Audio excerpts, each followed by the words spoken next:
magaalada Melbourne ee dalka Australia waxa ay soo dhaweynaysaa Professor Maxamed Xaaji Mukhtaar oo halkan ku jooga booqasho waxa uuna jaaliyada Soomaaliyeed ee magaalada Melbourne la kulmi doona maalinta Isniinta ah halkaas uu kula hadli doono una soo jeedin doono khudbado la filayo inay aad iyo aad u xiiso badan doonaan SNTV aad iyo aad ayaad u mahadsantihiin inaad igu soo dhaweysaan magaalada Melbourne waliba gegadeeda dayuuradaheeda maartay anoo hadda imay waa ku faraxsanahay run ahaantii maartay howlaha aad ka haysan maartay qurbo joogta iyo meelaha fog runtii kaalin weyn baad kaga jirtaan ilaahay garabkiin ha galo wallaahi wa barakaatu geega may sharaf iqdarin weynin leh ilaahay macnaha ni barakay walaalkana Professor Maxamed Xaaji Mukhtaar inuu sahani booqdo magaalada Melbourne wadanka Australia oo markii la maado Sokooyo way runtii sharafanin Professor Maxamed Xaaji Mukhtaar ama Maxamed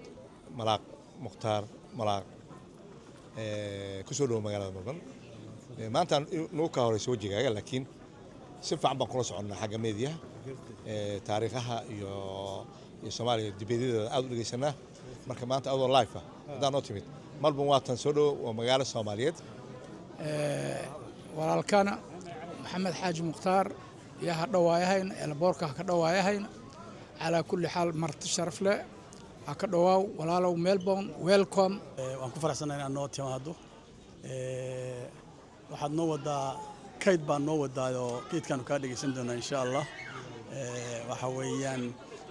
aad baan ugu faraxsanahay in mutacallin oo maartay dadka wax hayo dadka wax qabtay noo yimaado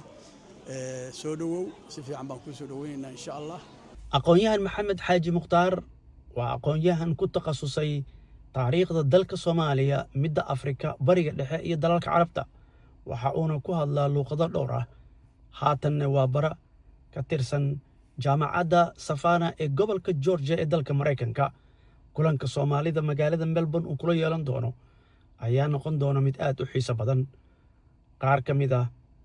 dadkii ku soo dhaweeyay gegida caalamiga ee magaalada Melbourne oo la hadlay warbaahinta qaranka ayaa waxa yiraahdeen geek ma sharaf weynin ah intii ka dhawaayna Professor Maxamed Xaaji Mukhtaar oo wadanka Mareykanka ku kooy Professor kalan caan ah especially taariikhda East Africa iyo Middle East iyo worldwide damb yani macruufka ah waqti badanna jaamacado caalamka baaha lecture ku hay maanta waxaan ku suganahay garoonka diyaaradaha Melbourne waxaan halkan ku soo dhaweynay Professor Maxamed Xaaji Mukhtaar oo ka yimid wadanka Mareykanka oo Professor Soomaaliyeed oo dhan ay taqaano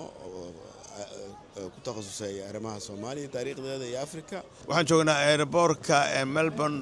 airport maanta waxaan soo dhaweynay Professor Maxamed Xaaji Mukhtaar oo ah nin ku takhasusay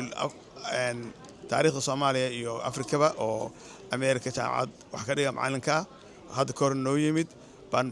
ku soo dhaweynay waxaan rajaynayaa in dadka aqoon-yahanada iyo dadka Soomaaliyeed halkan ay ka faa'iideystaan warbixinada iyo taariikhda oo ka sheekeyn doono iyo casharada bixin doono waxaan ku baraarujinay dadku inay yimaadaan oo xafladiisa ka soo qayb galaan aqoon-yahan run ahaantii in la xushmeeyo mudan weeye oo Soomaaliya wax badan u qabtay